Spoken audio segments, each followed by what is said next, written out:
अस्सलाम वालेकुम क्लास बच्चों का लास्ट लेक्चर में हमने 8.5 के स्टार्टिंग के क्वेश्चन डिस्कस किए थे। आज सबसे पहले हम इसका क्वेश्चन नंबर 5, 6, 7 करेंगे। उसके बाद मैं आपको कुछ डेफिनेशंस करवाऊंगी और उससे रिलेटेड एग्जांपल समझाऊंगी। अब देखिए सबसे पहले क्वेश्चन नंबर 5। क्वेश्चन नंबर 5 में आपसे कहा है कि suppose that a relation R on a set is represented by a matrix M R. आपका कोई भी रिलेशन आर है उसको आप मैट्रिसेस की फॉर्म में इस तरह रिप्रेजेंट कर रहे हो। मैट्रिसेस की फॉर्म में इस तरह रिप्रेजेंट कर रहे हो। आप इसे रिलेशन की फॉर्म में भी बच्चों लिख सकते हो। मैंने कल बताया था आपने पोजीशंस याद कर लेनी है, जहाँ जहाँ वन आ रहा होगा वो चीज़ रिलेशन के अंदर आ रही होती है। आपको उन्होंने एक रिलेशन बता दिया जो कि मैट्रिक्स की फॉर्म में है और आपसे कहा गया है ए पार्ट में कहा गया आप इन्वर्स फाइंड आउट करो। अब इन्वर्स फाइंड आउट करने का मेथड क्या होता है, ये मैंने यहाँ साइड पे किया हुआ है। आपने सबसे पहले जो गिवन मैट्रिक्स है उसको लिख लिया क्वेश्चन के अंदर। अब लिखने के बाद देखें इन्वर्स मैट्रिक्स से निकालना टफ होता है, उसके ऑर्डर पेयर से इन्वर्स निकालना आसान होता है। अगर हम किसी भी मैट्रिक्स का इन्वर्स निकालना है उसे ऑर्डर पेयर की फॉर्म में लिख लें और ऑर्डर पेयर के इन्वर्स के लिए इन दोनों पोजीशन को चेंज कर दें आपस में, तो हमारा इन्वर्स इजीली निकल आता है। तो सबसे पहले आप मैट्रिक्स जो भी दिया जाएगा उसको रिलेशन की फॉर्म में लिखोगे। रिलेशन की फॉर्म में अब देखिए जहाँ जहाँ वन आ रहा है वो वाली पोजीशंस आनी है। ये पोजीशन 1 2 होती है, ये 1 3 होती है, ये 2 1 2 2 3 1 और 3 3।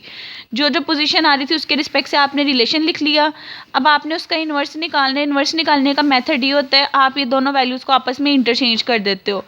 इसका इन्वर्स निकालना है 2 1 आ गया, इसका निकालना है 3 1 आ गया, इसका निकालना है 1 2 2 2 और ये 1 3 और 3 3। आपने इन्वर्स निकाल लिया है। इन्वर्स को आप मैट्रिक्स की फॉर्म में लिखोगे तो आपका वो मैट्रिक्स का इन्वर्स आ जाएगा। अब इसको लिखने से पहले मैं थोड़ी इसकी सीक्वेंस कर लेती हूँ। सीक्वेंस देखिए यानी कि 1 वाली टर्म पहले लिख ली और 2 वाली बाकी टर्म्स 3 वाली बाद में लिख ली हैं। करने के बाद जब मैंने इसे मैट्रिक्स फॉर्म में लिखा है जो जो एलिमेंट आ रहा है उस ऑर्डर पेयर की जगह 1 आ जाएगा, बाकी सबकी जगह 0 आएगा जो एलिमेंट्स नहीं आ रहे। तो इस मैट्रिक्स का इन्वर्स बेसिकली आपके पास ये मैट्रिक्स आएगा और देखिए इटसेल्फ वही मैट्रिक्स आ गया इन्वर्स की फॉर्म में आपके पास। तो ये फर्स्ट पार्ट का आंसर आ जाएगा। जस्ट रिलेशन की फॉर्म में चेंज किया, रिलेशन का इन्वर्स निकाला, उधर से मैट्रिक्स बना लिया और बता दिया ये आर इन्वर्स आपके पास ये चीज़ होती है। अब सेकंड पार्ट में आपसे कहा है आर का कॉम्प्लीमेंट निकालना है।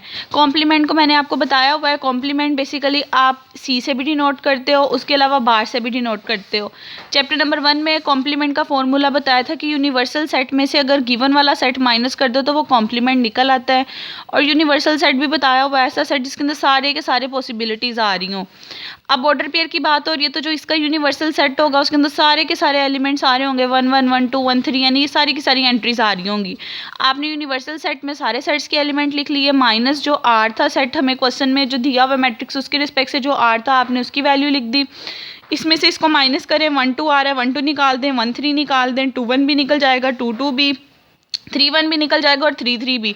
बाकी जो एलिमेंट्स बचेंगे वो आपके पास आर का कॉन्जुगेट या आर का आपके पास कॉम्प्लीमेंट आ गया है। अब इसको मैट्रिक्स फॉर्म में लिखें, जहाँ जहाँ जो जो एंट्री आ रही थी वहाँ वहाँ पे 1 आ जाएगा, बाकी सारी एंट्रीज 0 हो जाएंगी। ये मैट्रिक्स फॉर्म में इसका आंसर बन जाएगा। अब उसके बाद नेक्स्ट आपके पास थर्ड और फोर्थ पार्ट है बच्चों, ये प्रीवियस क्वेश्चन की तरह है। इसके अंदर देखें आर स्क्वायर निकालना है। आर स्क्वायर का मतलब ये अपने आप के साथ उसको आपने कंपोज कर देना है। आर क्यूब का मतलब है आपने आर को आर स्क्वायर के साथ यानी जो आंसर आया उसके साथ कंपोज कर देना है। अब कंपोज करने का तरीका मैंने प्रीवियस लेक्चर में भी बताया था, यहाँ पे भी एक दफ़ा रिवाइज कर देती हूँ। कंपोज करने में देखें आप पहला ऑर्डर पेयर उठाते हो, 1 का देखें पहली एलिमेंट 1 है उसको फिक्स रहने देना है। दूसरा एलिमेंट देखें क्या आ रहा है 2। अब आपने देखना है नीचे वाले सेट में 2 कहाँ कहाँ आ रहा है। देखें एक 2 यहाँ पे आ रहा है, एक 2 यहाँ पे आ रहा है स्टार्टिंग पे। तो एक दफ़ा इसका पेयर इसके साथ बनाओगे, एक दफ़ा इसका पेयर इसके साथ बनाओगे। जब इसका पेयर इसके साथ बनाओगे 2 2 से कैंसिल, 1 1 पहला आ गया। जब इसका पेयर इसके साथ बनाओगे 2 2 से कैंसिल 1 2 आ जाएगा। इसी तरह सेकंड ऑर्डर पेयर पे आना है, वो 1 3 था, 3 देखना है अब कहाँ पे आ रहा है स्टार्टिंग में, यहाँ पे 3 आ रहा है, यहाँ पे 3 आ रहा है। जब इस टर्म का इसके साथ करोगे 3 3 से कैंसिल 1 1 वो ऑलरेडी आ रहा था, फिर इस चीज़ का इसके साथ करोगे 3 3 से कैंसिल 1 3 तो 1 3 आ जाएगा। इसी तरह बाकी एलिमेंट्स को कंपोज कर लेना, देखना सेकंड एंट्री कौन सी है, फिर वो एंट्री कैंसिल होकर जो दोनों के साथ चीज़ बन रही होगी वो आपके पास आती जाएगी। तो ऐसे करके कंपोज का आंसर आ जाएगा और उसको मैट्रिक्स फॉर्म में जहाँ जहाँ जो जो एंट्री आ रही होगी 1 लिख दोगे, जो नहीं आ रही होगी 0 लिख दोगे तो आपका आंसर आ जाएगा। अब आर क्यूब निकालना है। अगर तो हमें उन्होंने पेपर में जस्ट आर की वैल्यू दी और कहा जाए आर क्यूब निकालो, उसके लिए पहले आर को आर से मल्टीप्लाई करके आपको आर स्क्वायर की वैल्यू निकालनी पड़ेगी, फिर आर स्क्वायर और आर को आपस में कंपोज करना पड़ेगा, क्योंकि आर को आर स्क्वायर के साथ कंपोज करो तो आर क्यूब आता है। आपको मैंने कल भी बताया था कंपोज करना जब होता है सेकंड वाला सेट पहले लिखते हैं और फर्स्ट वाला सेट बाद में लिखते हैं। यहाँ पे तो दोनों सेम थे इसीलिए मैंने रैंडमली लिख दी। अब यहाँ पे आर स्क्वायर को आर से कंपोज करना था तो आर क्यूब आना था। तो देखें सेकंड वाला सेट पहले, दूसरे वाला फर्स्ट वाला सेट बाद में। अब देखिए 1 2 के साथ है तो 2 देखें कहाँ कहाँ आ रहा है, यहाँ आ रहा है, यहाँ आ रहा है और यहाँ आ रहा है।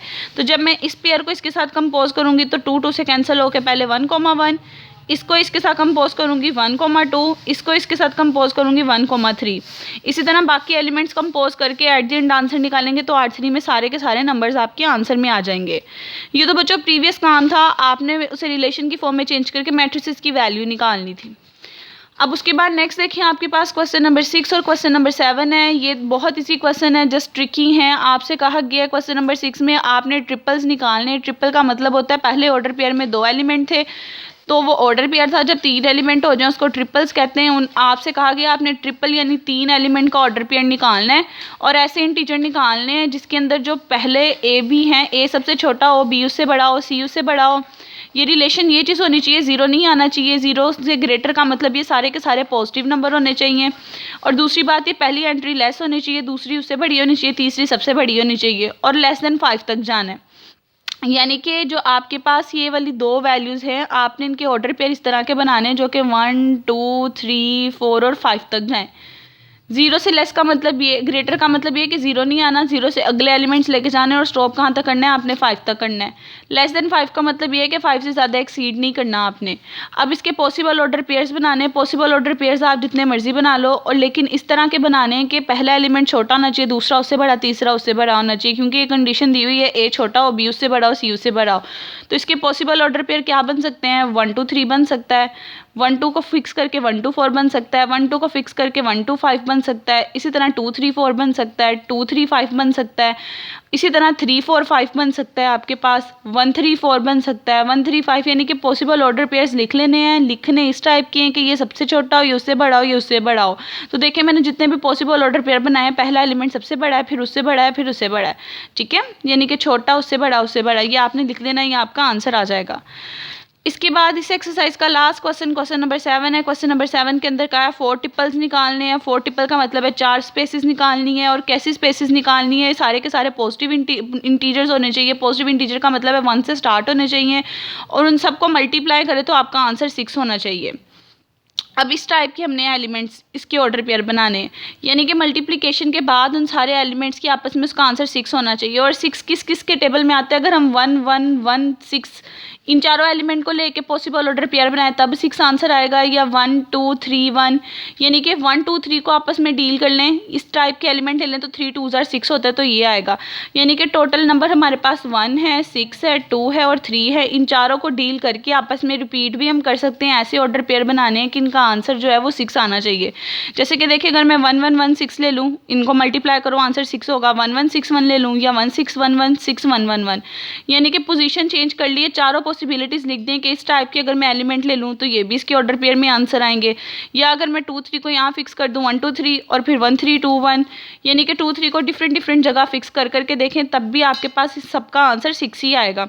ये सारी मैंने वो पॉसिबिलिटीज़ लिख ली हैं जिसके अंदर जब मैं इन सारे ऑर्डर पेयर के एलिमेंट्स को आपस में मल्टीप्लाई करूँगी तो उसका आंसर 6 आएगा। तो आपको पता होना चाहिए किस तरह पॉसिबिलिटीज़ बनानी है, आप उसके रिस्पेक्ट से पॉसिबिलिटीज़ बनाओगे और उसको सॉल्व कर लोगे तो ये आपका आंसर आ जाएगा।